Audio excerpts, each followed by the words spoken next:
Did you know that narcissistic abuse survivors often develop unusual communication patterns as a result of their experiences? Constant manipulation, criticism, and control leave them second-guessing their words and filtering everything they say to avoid conflict. This may lead them to hesitate, overthink, or even stay silent behaviors that might seem odd to others, but serve as self-protection. In this article, we'll explore these unique patterns, the reasons behind them, and how survivors can begin to restore more open, confident ways of communicating. Are you ready for number 1? Apologizing excessively. Narcissistic abuse survivors often feel like they're always at fault, leading to weird communication patterns like over-apologizing for things that aren't their fault. This behavior stems from the victim-blaming tactics of narcissists, which condition survivors to take the blame as a way to avoid conflict and maintain peace. Clinical psychologist Dr. Ramani Dovasala explains that this habit can become a survival tactic that ultimately harms self-worth. To combat this, pause before saying, "I'm sorry," and ask yourself if you're truly responsible. Remember, you don't need to apologize to keep the peace. Let's talk about number 2, hyperventilating when over-explaining. Have you experienced explaining yourself and suddenly you feel like you can't catch your breath? That's hyperventilating, and it can be pretty common for people who've survived narcissistic abuse. You might feel this pressure to be clear, to defend yourself, or to make sure you're understood. You are probably ignored, belittled, or constantly doubted by the narcissist. Survivors often over-explain because they've been conditioned to think no one would believe them. Your body reacts as if every conversation is a life or death debate, and suddenly your nervous system is in overdrive. Take note of this. Practice taking slow, deep breaths. Remind yourself that you don't need to justify every detail, and trust that your words are enough without over-explaining. Let's move on to number 3. Stumbling over their words when sharing their experiences. Sharing our sensitive experiences with others can be too much to process sometimes, right? If you've survived narcissistic abuse, you tend to stutter when sharing your life story. Your mind gets stuck, even if you know what you want to say. Dr. Judith Herman, a trauma expert, explains that trauma survivors often have a disrupted sense of self because they've been silenced or criticized so much that they second-guess every detail of their story. Narcissistic abuse teaches you to doubt your reality. So, when you finally get a chance to speak freely, your brain is still on guard, as if it expects backlash. To overcome this, try to speak slowly. Focus on grounding yourself in the present and remind yourself that your story is valid and doesn't need to be perfect. Now, let's continue to number 4, tone checking. Do you know someone who almost constantly shifts the tone of their voice from cheerful to plain within minutes or seconds of interval? Narcissistic abuse survivors might continually do tone checking, like asking people if they're upset. This comes from being on edge due to the narcissist's unpredictable mood swings. You've learned to be hyper-aware of even the slightest change in someone's tone, because with the narcissist, even a tiny shift could mean a storm is coming. Survivors often develop this sensitivity because they've had to walk on eggshells, always bracing for the next emotional outburst. Listen closely. Remind yourself that others' moods are not your responsibility, and practice focusing on the overall conversation rather than searching for subtle shifts in tone. You shouldn't miss number 5, keeping a neutral facial expression at social gatherings. Victims of narcissistic abuse used to wear their emotions on their sleeves, and narcissists took advantage of their vulnerability. As a survivor of narcissistic abuse, you might find yourself putting on a poker face in social situations. This reaction often comes from years of learning to hide your feelings to avoid judgment or manipulation. Survivors learn to play it safe by not showing too much, as they're used to their emotions being used against them. You're protecting yourself by keeping a blank expression. It's a way to stay in control and avoid giving away any feelings that might make you feel vulnerable.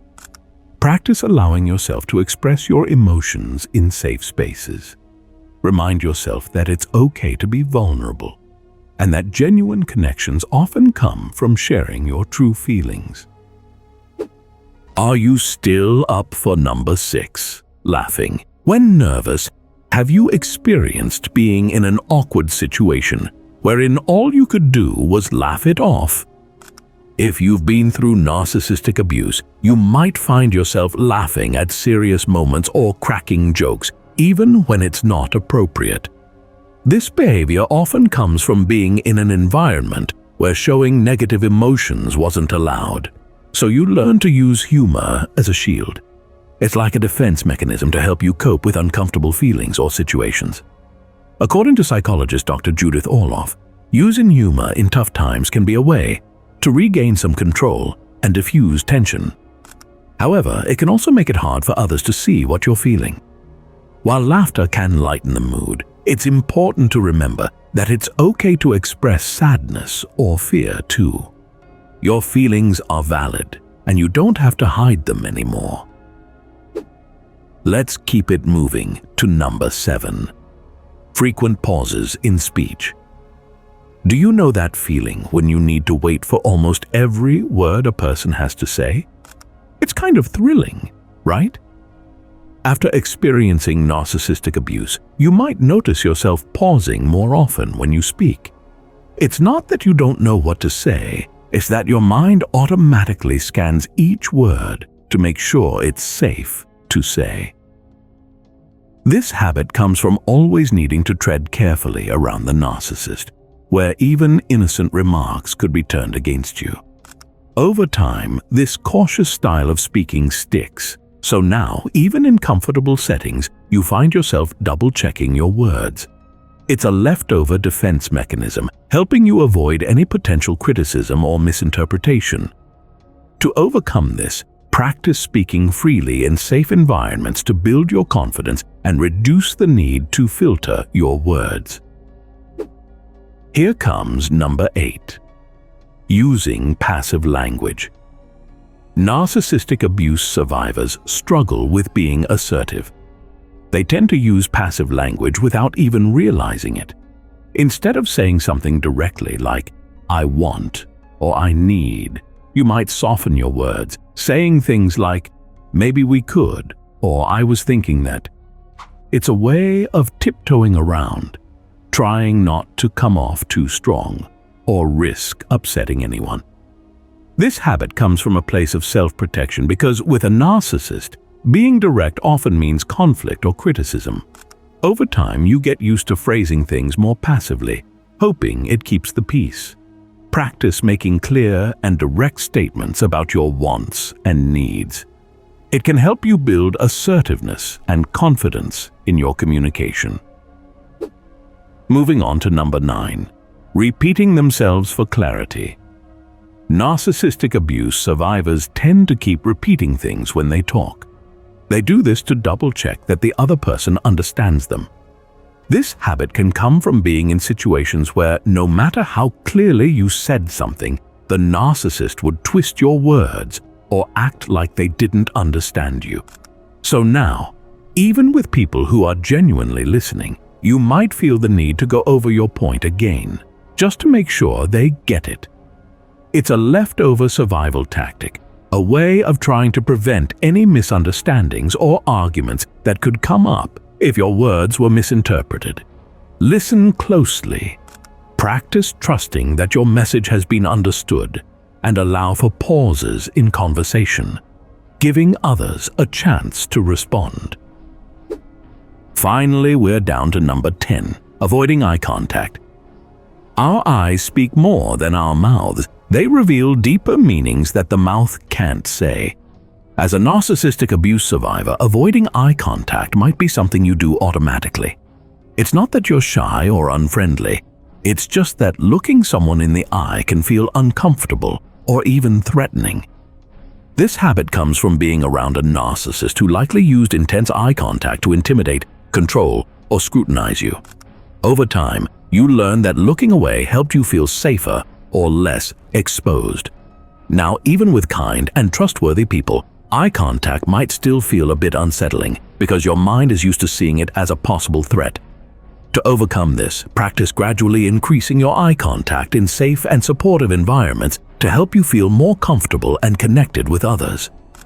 In conclusion, if you've recognized any of these weird communication patterns in yourself or someone you know, remember that it's a normal response to the trauma of narcissistic abuse. These habits, while protective, can sometimes hold us back from truly connecting with others and expressing ourselves freely.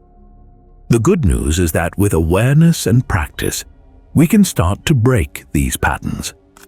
By taking small steps toward more direct communication, allowing ourselves to be vulnerable, and building confidence in our interactions, we can gradually heal and rediscover our authentic voices. Remember, it's okay to take your time on this journey. Every small step counts.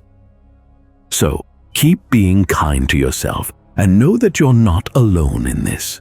You've got this.